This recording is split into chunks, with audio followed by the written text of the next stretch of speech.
시청자 여러분 안녕하십니까? 김동수입니다. 무엇이든지 물어보세요. 제 33탄 시간이 되겠는데요. 세 질문과 같이 진행을 했는데요. 이번 사태로 인해서 당분간 혼자 진행하도록 하겠습니다. 그래서 여러분들, 시청자 여러분들의 질문과 답변을 직접 드리도록 하겠습니다. 김도영 님입니다. 선생님, 미국 델타 항공 파산할 수도 있을까요? 미국 경제도 어려워질까요? 부동산이나 주식도 떨어질까요? 이런 질문인데요. 미국의 델타 항공은 미국에서 제일로 큰 국제 항공사라고 볼 수 있죠. 그런데 이번 사태로 인해서 말이죠, 델타 항공의 주식이 한 3분의 1 토막이 난 것 같습니다. 심지어 워린 버핏도 델타 항공 주식을 다 팔은 것 아니겠습니까? 그런데 사실은 이 델타 항공은요, 업계 최고의 돈줄이라고 보시면 되기 때문에 뭐 이렇게 어려워도 파산을 안 가겠죠. 그리고 앞으로 미국 경제도 상당히 어려워질 것으로 예상이 되고요. 백신이 나온다 하더라도 말이죠, 한 2, 3년간은 어려워지지 않을까, 이런 전망을 해봅니다. 특히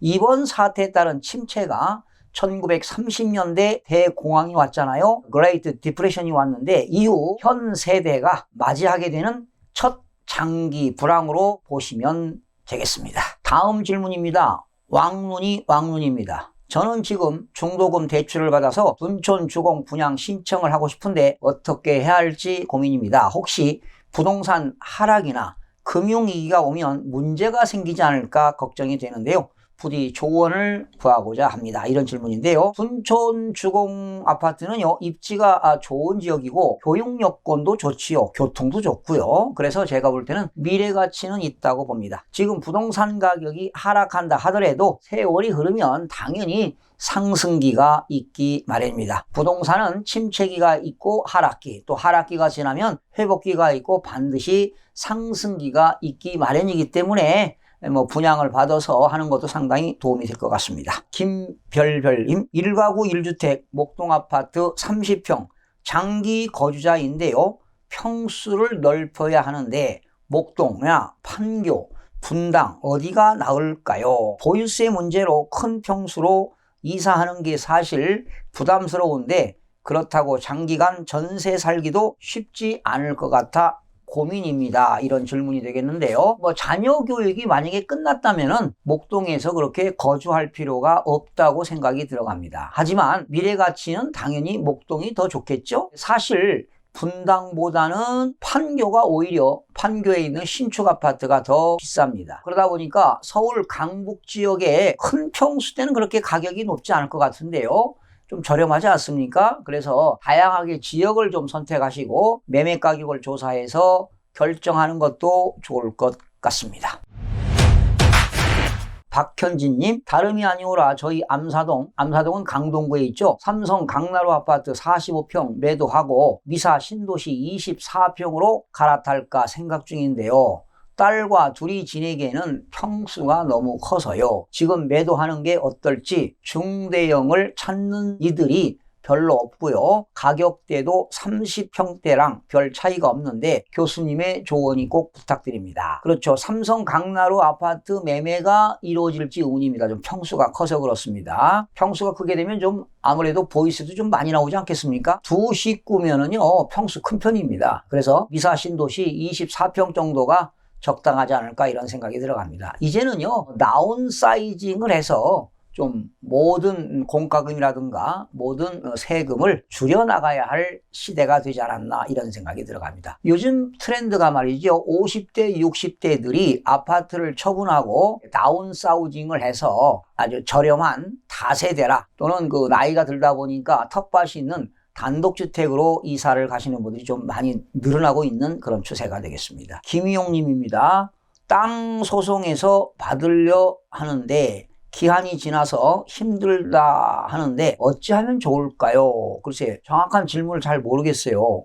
지금 토지 소송에 관련된 내용인데 어떻게 어떤 기한이 경과했는지 제가 볼 때 이해가 안 가는데요. 더 자세한 내용을 질의하시면 상세하게 답변을 올리도록 하겠습니다. 자, 솔나무님입니다. 솔나무님, 늘 애청해 주셔서 늘 감사드리고요. 교수님, 원주 토지도 하락되나요? 토지는 아파트와 달라 오르지 않을까 생각되는데요. 그렇죠.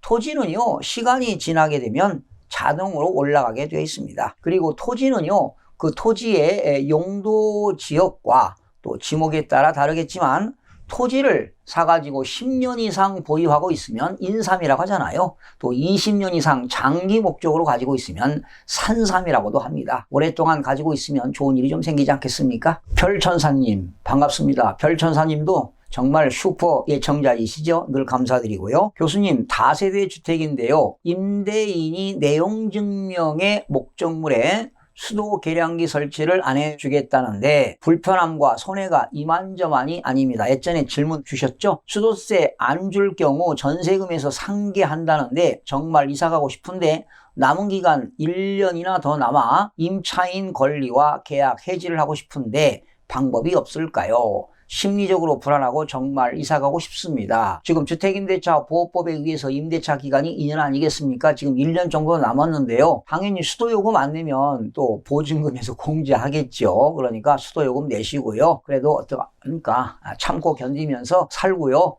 빨리 임대차 기간이 좀 지났으면 좋겠습니다. 자, 그래서 불편하셔도요, 임대차 기간을 꼭 채우는 것이 좋겠고요. 우리가 주택임대차 보호법에서 제4조에는 임대차 기간이 있잖아요.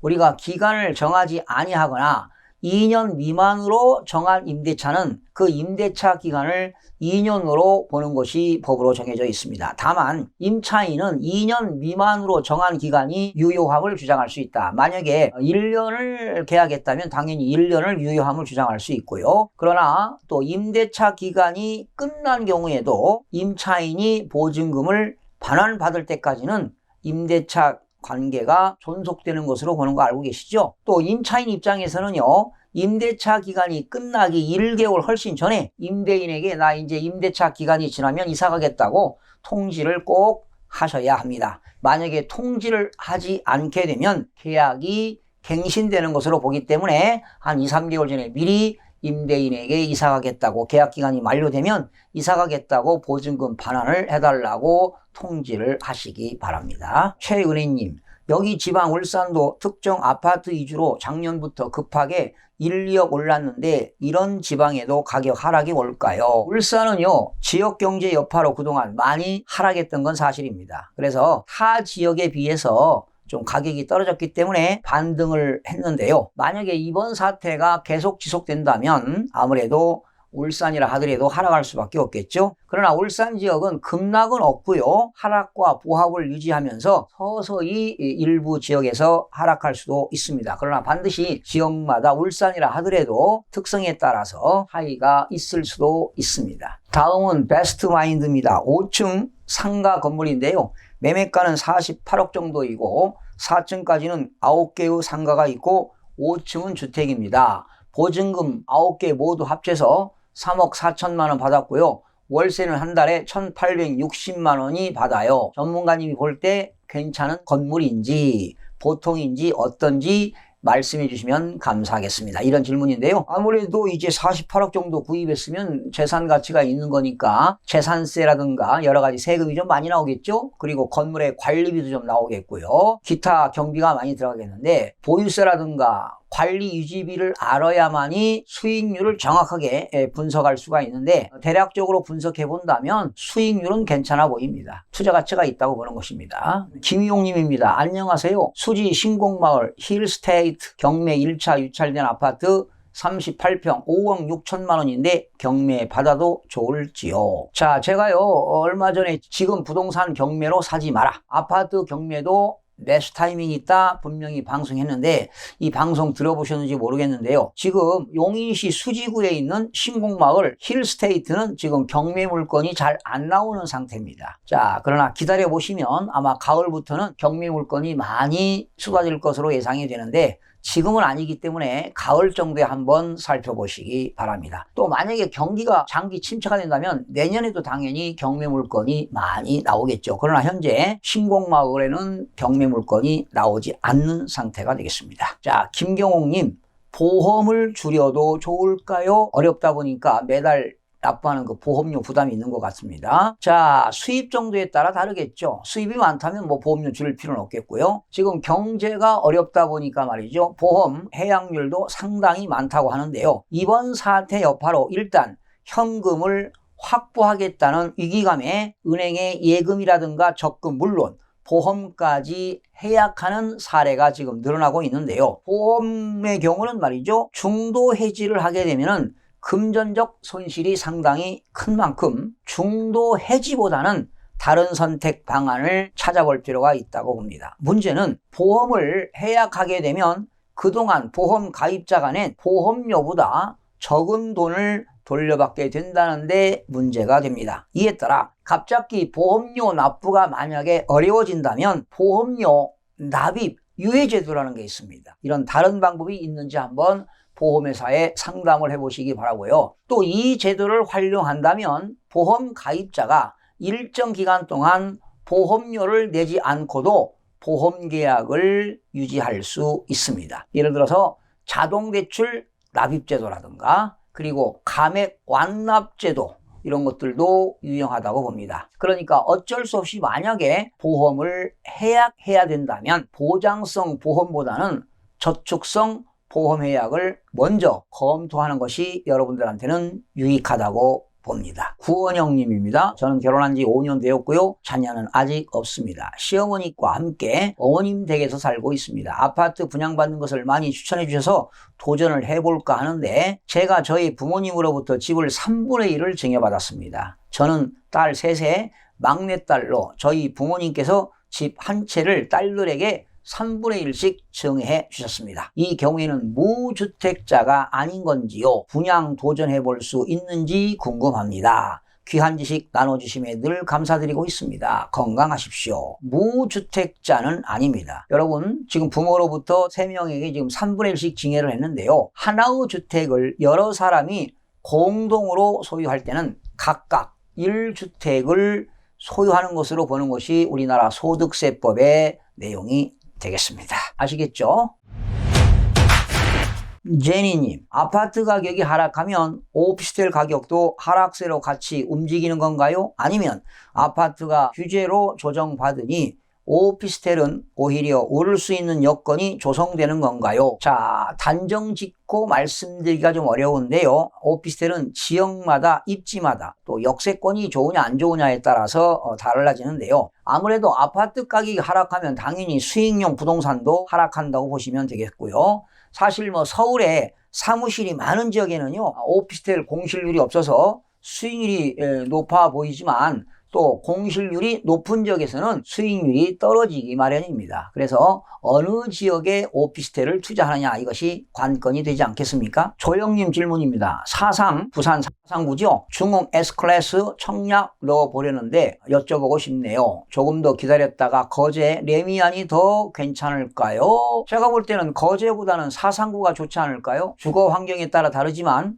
또 본인의 선호도에 따라 선택도 달라지겠죠? 다음은 안젤로 김입니다. 국가에서 은행이 대출 회수나 법원으로 넘기지 못하도록 조치한다고 한다던데 이에 대한 팩트는 무엇일지요? 누구나 적용되는 건 아닙니다. 이번 사태로요, 일시적으로 유동성 확보에 어려움을 겪는 기업을 지원할 목적으로 기금이 조성된 것인데요. 금융당국은 기금 지원을 받는 기업에 대해서는 대출 회수 자제와 추가 대출을 은행들에게 당부했습니다. 특히 기간산업 지원은 정부가 40조 원 규모로 조성하는 기간산업 안정기금과 은행권의 기업대출 만기 연장, 추가대출 등 두 트랙으로 진행될 것으로 보이는데요. 아마 개인들은 좀 해당이 안 되지 않나 이런 생각이 들어갑니다. 김민정님, 중저가 5억 원 이하 아파트도 30% 이상 떨어질까요? 제가 볼 때 중저가 3억, 4억, 5억 이 정도 중저가 아파트는 제가 볼 때는 하락폭이 미미할 것으로 전망하고요. 너무 걱정 안 하셔도 될 것 같습니다. 김진국님, 수도권에 아파트가 있고요. 1년 전에 면단위 대지 269평에 농가주택 30평을 구입했습니다. 만약에 농가주택을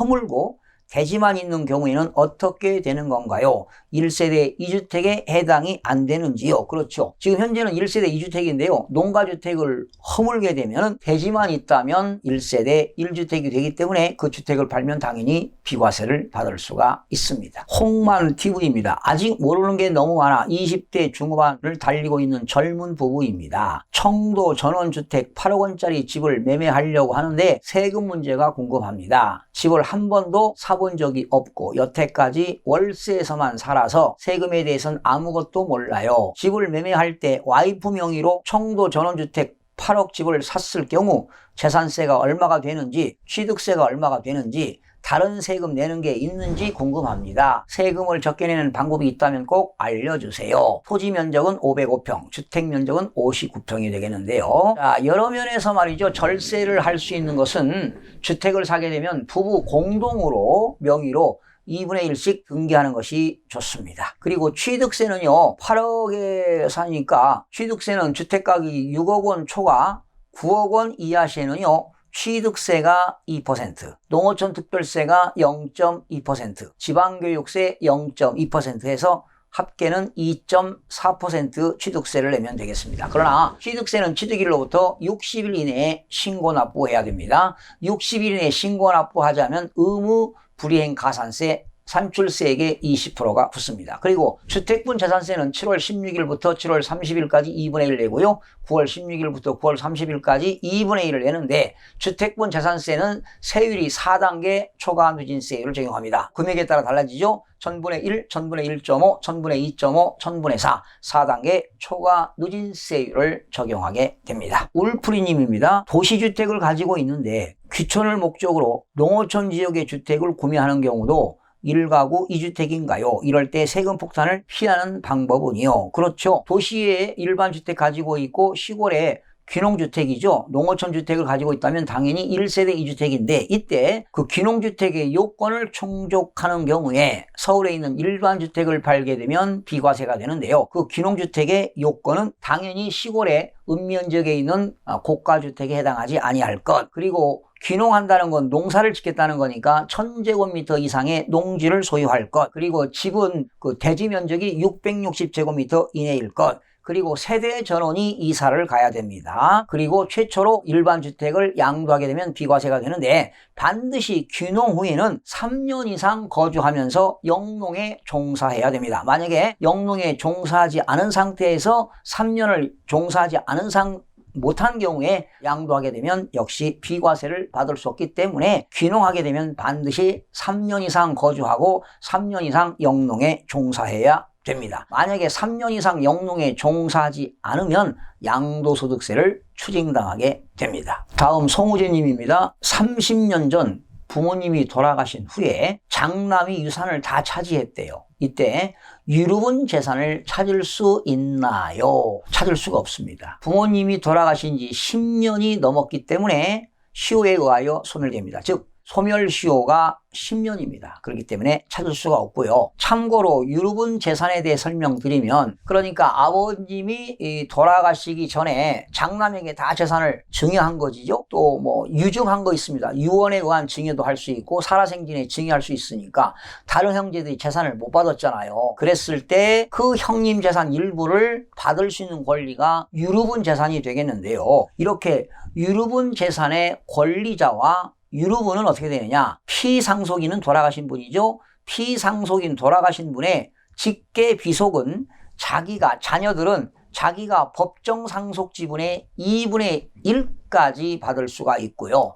그리고 피상속인의 배우자도 법정 상속 지분의 2분의 1까지 받을 수가 있고요. 그리고 피상속인의 직계 존속입니다. 부모는 법정 상속인의 3분의 1까지 받을 수 있고 그리고 피상속인의 형제 자매는 자기가 받고자 하는 법정 상속 지분의 역시 3분의 1까지 받을 수가 있습니다. 오상택님입니다. 안녕하세요 교수님. 오늘은 너무 가구수에 따라 세금이 많아진다고 하는데 아는 게 없어 답답한 마음에 조언을 구합니다. 저희는 현재 울산에서 이사해 부산에서 32평 아파트에 거주 중이며 울산에 살던 6년 전에 울산시 동구 서부동에 위치한 아파트 20평을 두 채 보유해서 월세를 받고 있습니다. 현재 아파트는 28년이 되었고요. 지금 바로 옆에 사원 사택이 있었던 자리에 자이 아파트가 들어올 예정입니다. 저희가 구입할 당시에는 가격이 오름세여서 두 채에 3억 정도 했는데 지금은 거의 반토막입니다. 그래도 가구 수는 1가구 3주택인 셈이죠. 그리고 더 큰 고민은 아이는 서울에 직장이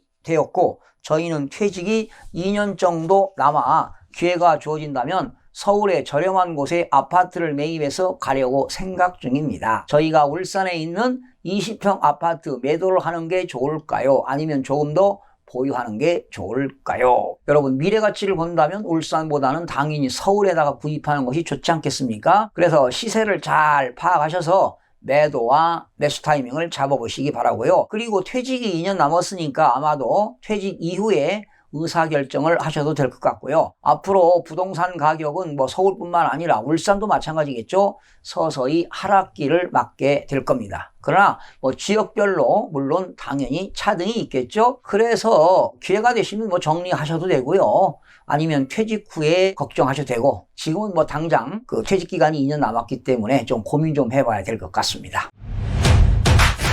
충남손님입니다. 집주인이 근저당 설정을 다 옮겨줘서 안심되어 전입신고했는데요. 나라 세금을 집주인이 내지 못해서 집이 경매에 넘어가게 생겼습니다. 전세금도 못 받고 나가야 되는 상황인가요? 자, 걱정이 많겠는데요. 전입신고 하셨나요? 그리고 확정일자도 받으셨나요? 만약에 전입신고와 확정일자보다 근저당권이나 압류가 빠르다면 당연히 우리 질문자는 후순위 임차인이 되겠고, 그러면 대항력이 없겠죠. 그러나 만약에 집주인이 근저당을 설정하거나 세금을 못 내서 국가가 압류하기 전에 전입신고와 확정일자가 되었다면 선순위 임차인이기 때문에 우선 배당을 받을 수 있고 또한 우선 변제권이 있는데요. 혹시 경매사건 번호 아시면 알려주세요. 제가 자세하게 배당에 대해서 계산을 해드리도록 하겠습니다. 이렇게 경매가 나오면은요, 채권자들이 과연 배당이 얼마가 되는지 잘 모르시는 분들이 많죠. 사실은 배당이 어렵거든요, 민사집행법에서. 그래서 경매사건 주시면 분석해서 어느 정도 배당을 받을 수 있는 제가 알려드리도록 하겠습니다. 운하님입니다. 선생님 감사합니다. 그런데 궁금한 점이 있습니다. 현재 아파트만 낙찰받으면 안 될까요? 아니면 빌라나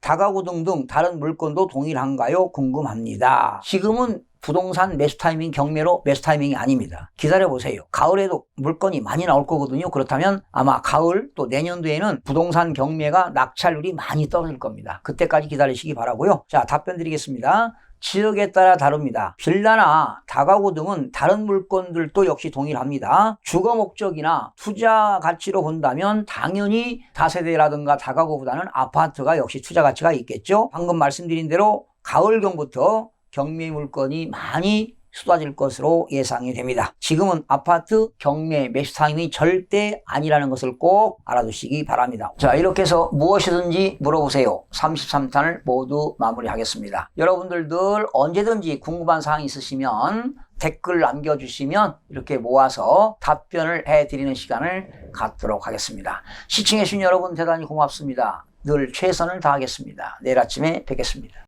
마음이 드셨다면 구독, 좋아요 꼭 부탁드리겠습니다. 고맙습니다.